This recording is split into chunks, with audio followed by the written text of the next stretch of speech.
Hi, welcome to example number 14. In this case, we are looking at a rotating rod with mass M and length L that's being hinged at this pivot point, and we would like to find out what would be the initial angular acceleration of the rod and the linear acceleration at its far right end. All right, so maybe I'll start off by showing you a quick animation that I made in GlowScript. And here, just to help you visualize, here's the rod with mass M and length L. And I'm just going to click on my screen and you can see it basically rotating a little bit off the screen here, but you can hopefully see the rod rotating. So what we're looking at is to code what the angular acceleration looks like right when it's at this point of being released at the very top. Okay, so what I'll first do is draw a free body diagram for the rod. So imagine we have the rod right here, and we're going to draw the forces that are acting on it. And you can already see it's already drawn. The first force here we have is the force of gravity. Okay, and then there is some force here at the hinge. Now there's probably a force going, let's just say at this point going up. But later on it's going to change a little bit in direction. But right now it's just simply going up to counterbalance the torque that is going down this direction, I would guess. So we're going to apply Newton's second law for torque about the pivot point. So we're going to use sum of torques about the pivot point equals I times alpha. Okay. For a rod, we need to look up the rotational inertia of this rod being pivoted about the end of it. So if you look back at your notes, you should see the table of different rotational inertias for different types of objects. And we're looking at this situation right here with a long, thin rod being rotated at the end point. So the formula we're going to be utilizing, oh, not this one, that's actually about the center. So we're looking at the one that's being rotated about the end, right here. So this is the formula we're going to be using, 1/3 ml squared. So let's replace I with 1/3 ml squared, and we'll leave this as alpha for now. And then in terms of torque, if you recall, torque is defined as R times F times sine theta. And so we really only have one torque, which is due to the weight of this board, mg. So we have the torque from that. So we have the force of gravity, which is essentially mg. I'll replace that in a minute. Multiplied by the arm distance, r. R in this case would be this distance from the pivot point to here. That would be our r distance, which will be essentially half of L. And then multiplied by the angle between here and here, which is actually 90 degrees. So we can replace Fg with m times g. We can replace r with half of the length, assuming that the mass is evenly distributed. So L over 2. Sine of 90 is just 1. So that's equal to 1/3 ml squared times alpha. Okay, so we should see some cancellations here. I can see that one of these L's will cancel out here. I can see that the mass will cancel out. All right, and in the end, we rearrange for alpha, because that's what we're looking for. What is the initial angular acceleration? Right, we will get 3 times g times, I guess, over 2 times L, right?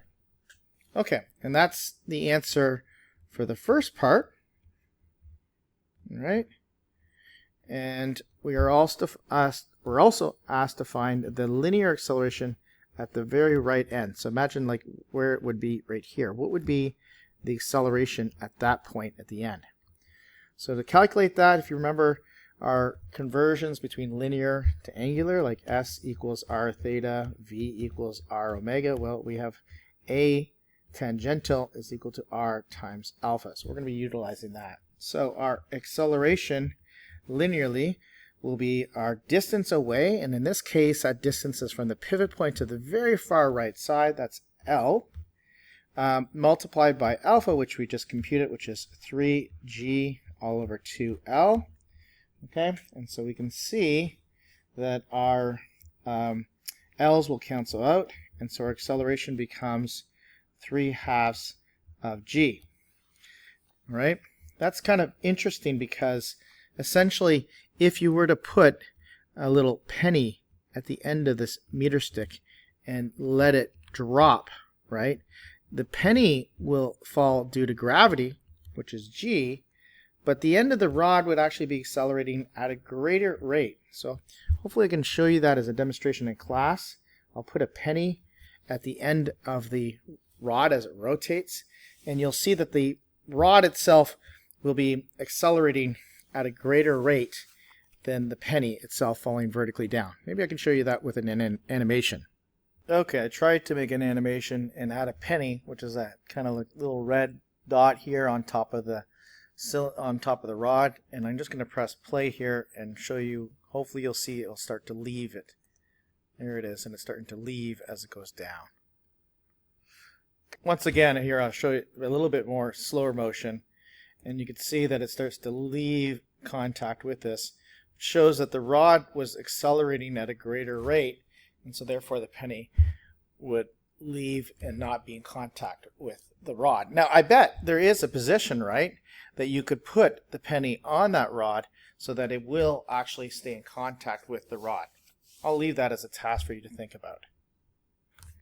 Well, perhaps I actually solved that for you because I could see that it is one of my questions. So part A we've done, which is shown here and here. Part B, what location would we have to move that penny to, hopefully a little bit closer, right, so that it would have the same acceleration? So what location would it have to be? So let's call that distance, I guess, we'll label it as a distance x. So we'll call that distance x in here. So what distance would that be? So essentially what we want is we want the acceleration of the penny, right, to be equal to g, right? And so we know that the acceleration here was 3/2 g if you had it at a distance of L away. So essentially we were using r times alpha equals g, right? And we know that alpha we calculated earlier as 3g all over 2L, right? So what would x have to be? So if you rearrange and solve for x, right, you would have to have, I guess, 2L over g divided by 3g. So the g's cancel out. So essentially x would have to be at 2/3 of the length of the ruler. So if you try it, I guess we could do that. If we put the penny at 2/3 of the distance away from the end, we should see that the penny should stay in contact with the rod the whole time. Okay, so I've revisited the animation and I put the penny now at 2/3 of the length on the rod, and I'm going to run it now. You can see the penny stays in contact and only loses contact once the rod is no longer in that position. So it falls basically at the same rate as the ruler is falling. So basically the ruler at 2/3 of the length, that acceleration is g, which matches the acceleration of the penny. So go ahead, we'll try that in class as a demonstration. Okay, so that's it for this example.